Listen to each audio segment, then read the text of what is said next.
Salam Planter Indonesia. Assalamualaikum warahmatullahi wabarakatuh. Di malam hari yang berbahagia kayak ini, izinkan Tebrol menjawab pertanyaan gimana supaya cepat hijau Pak Wendy daun dan pelepahnya jika di tanah pasir. Tolong informasinya. Oke. Bahwa sebelum kita melakukan pemupukan, maka kita harus memahami karakteristik lahan berpasir dulu, Mas. Karena percuma kita melakukan pemupukan sebanyak apapun di lahan dengan mayoritas partikelnya pasir, ketika kita tidak tahu yang namanya karakteristik dari pasiran itu sendiri. Pasir sendiri memiliki karakteristik dasar sebagai pembatas budidaya kelapa sawit. Yang mana bahwa partikel pasir ini yang pertama adalah tidak memiliki muatan negatif yang akhirnya nanti tidak mampu memegang unsur hara yang diberikan melalui pemupukan kita. Dan yang kedua adalah tidak mampu memegang air, Mas. Karena pasir, ketika lahannya penuh dengan pasir, ketika hujan deras ya airnya akan turun ke bawah. Untuk itu, maka sebelum dilakukan kita menjawab apa yang bisa menghijaukan, izinkan The Brown untuk tutupi dulu kelemahan pasiran ini. Ketika di lahan berpasir, maka sahabat The Brown harus berpikir bagaimana menambahkan bahan organik dengan jumlah cukup besar. Apakah menggunakan janjangan kosong, ataukah dengan pupuk organik kotoran hewan, ayam, sapi, kambing, monggo saja. Akan tetapi, bahwa penambahan bahan organik akan menutupi dua kelemahan pasiran tadi.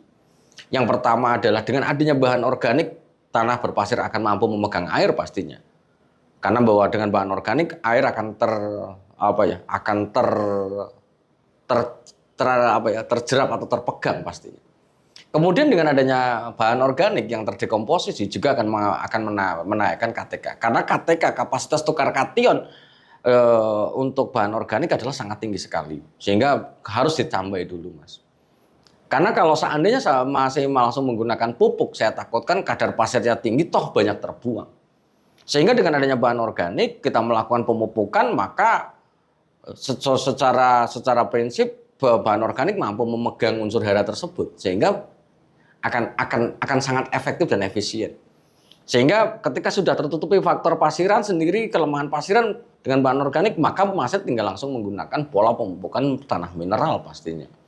Maka pertanyaannya, untuk menghijaukan pelepah dan daunnya bagaimana?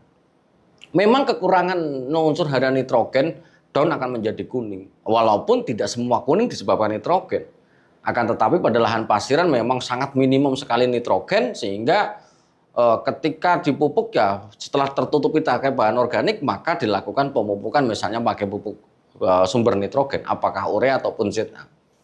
Atau mau pakai NPK juga nggak masalah. Ketika nitrogennya terpenuhi, baik menggunakan urea, ZA ataupun NPK sendiri, maka tanaman akan menghijau, Mas. Akan tetapi sebelum tertutupi masalah pasiran, misalnya masih mau menggunakan urea 5 kilo sekalipun, ketika hujan tidak akan mungkin terpegang. Artinya akan banyak losisnya atau faktor kehilangannya. Sehingga harus ditutupi dengan bahan organik dulu. Misalnya tanah pasiran bekas tambang atau pasiran dekat pantai yang lainnya, ya ini juga harus tertutupi. Karena kalau pembeda yang signifikan adalah kebutuhan air pada tanaman kelapa sawit cukup besar. Kalau tidak terpenuhi ya bisa jadi dehidrasi ataupun kekurangan unsur hara ya akibat bahwa tanah pasiran tidak mampu memegang unsur hara tersebut.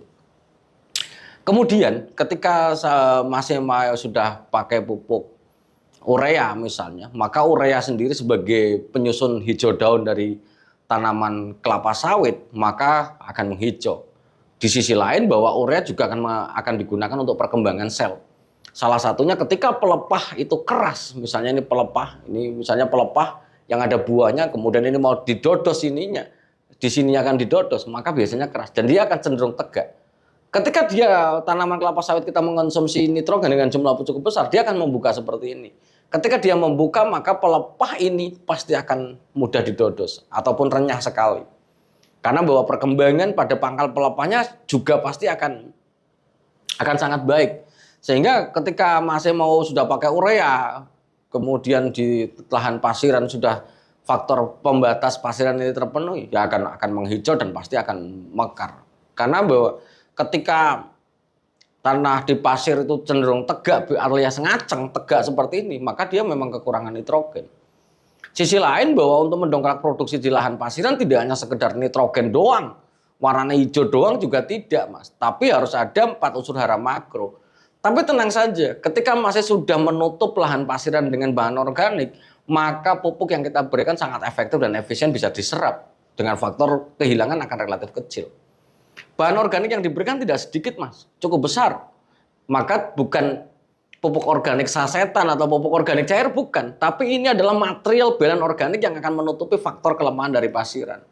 Di sisi lain, masih juga bisa menanam pakis-pakisan sehingga untuk bisa menahan air ketika hujan datang di lahan kita. Kalau tidak, ya tetap akan ngerungsungi. Kalau bahasa Wonosobo itu ngerungsungi. Ngerungsungi akan berubah, nanti akan kekurangan air lagi dan sebagainya. Sehingga penambahan bahan organik adalah hal yang sangat mutlak dilakukan oleh Mase jika pengen produktivitas di tanaman kelapa sawit di lahan gambut atau di lahan berpasir ini akan sangat baik. Sehingga jangan salah langkah, karena ada suatu cerita bahwa ketika kita menggunakan pupuk di lahan berpasir itu baiknya dolomit atau kiserit atau yang lain, tidak. Sebenarnya masalah pasir itu adalah ketika material pasir tidak memiliki muatan negatif. Di dalam ilmu tanah bahwa yang memiliki material negatif, bahwa muatan negatif hanyalah liat. Sehingga dengan adanya tanah liat ini sendiri, sahabat The Brondol, ketika pemupukan, maka ion-ion itu akan terpegang. Di dalam koloid liat ini akan terpegang. Sorry pakai bahasa ilmu tanah ini, akan terpegang. Di pasir tidak ada muatannya. Jadi kalau dipupuk ya hilang, pupuk ya hilang. Mau dalam bentuk pupuk aslinya yang akan merembes ke bawah setelah larut, ataupun dalam bentuk kimia, dalam bentuk ion juga dia tidak akan nempel. Hal inilah yang melatar belakangi kenapa tanaman kelapa sawit kita cenderung akan kurus-kurus di lahan dengan mayoritas material lahannya adalah pasiran. Sehingga harus ditutupi dulu. Lah, pola di dalam pemupukan di pasiran ini adalah polanya adalah menggunakan pola mineral, karena pasiran memang mineral. Kemudian sahabat The Brondol, apa sih langkah selain menggunakan pupuk ini Pak Pendi?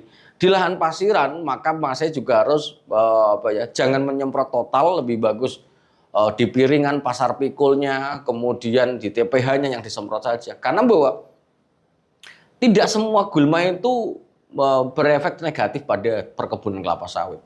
Pada lahan-lahan berpasir, gulma-gulma lunak justru malah membantu menahan air sehingga tanaman kita tidak mengalami dehidrasi yang panjang. Dehidrasi yang panjang akan memungkinkan keluarnya defisit air pada kelapa sawit, akan memungkinkan munculnya bunga jantan yang berlebihan.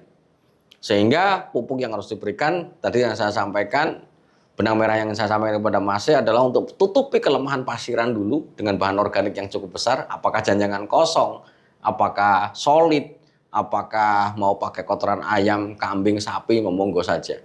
Tapi jumlahnya nggak dikit Mas nih. Karena faktor pasiran harus tertutupi dulu. Walaupun penggunaannya sekali setahun sudah sangat membantu sekali dalam perbaikan lahan pasiran. Kemudian baru pemupukan yang lainnya. Baik kalau pakai NPK ya monggo. Mungkin kalau mau di awalnya mau pakai NPK, memang kalau apalagi NPK dengan bahan pembawa liat ya relatif akan lambat reaksinya. Tapi kalau memang masih cepat ya pengennya pakai urea untuk bisa menghijaukan daun dan melenturkan pangkal pelepah. Itu saja dulu yang dapat saya sampaikan pada kesempatan di malam hari ini. Semoga bermanfaat bagi sahabat The Brondol dan juga saya.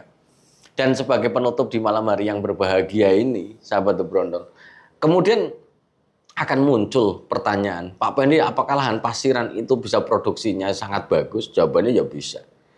Pasiran ini sendiri memang memiliki tingkat aerasi yang bagus, kemudian meloloskan airnya juga bagus, cuma tidak bisa ditahan. Sehingga dengan ditutupi ini, maka pasiran bisa akan menjadi sangat produktif. Dengan catatan bahwa harus ditutupi dengan menggunakan material organik yang cukup besar. Banyak kasus yang sudah dijalankan oleh sahabat-sahabat The Brondol semuanya. Misalnya kita akan mengoperasikan lahan bekas tambang, maka semuanya harus dijanjankan kosong dulu.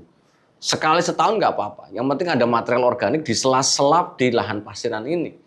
Kemudian yang selanjutnya, kalau memang lahannya memang dalam kondisi yang faktor masih meloloskan airnya cukup tinggi ataupun pencuciannya cukup tinggi, maka penggunaan pupuk-pupuk yang relatif slow release adalah lebih dianjurkan daripada fast release. Fast release kayak misalnya lahannya pasiran, urea ya akan turun cepat ke bawah. Kemudian kayak dolomit itu relatif lebih lambat dibandingkan kiserit. TSP lebih cepat dibandingkan rock fosfat dan sebagainya. Ini menjadi pertimbangan-pertimbangan yang perlu dipahami oleh sahabat The Brondol yang punya lahan pasiran. Semoga bermanfaat bagi kita semuanya. Semoga Allah mendekap kita dengan kesehatan dan kebahagiaan tanpa syarat. Dan Salam Planter Indonesia. Assalamualaikum warahmatullahi wabarakatuh.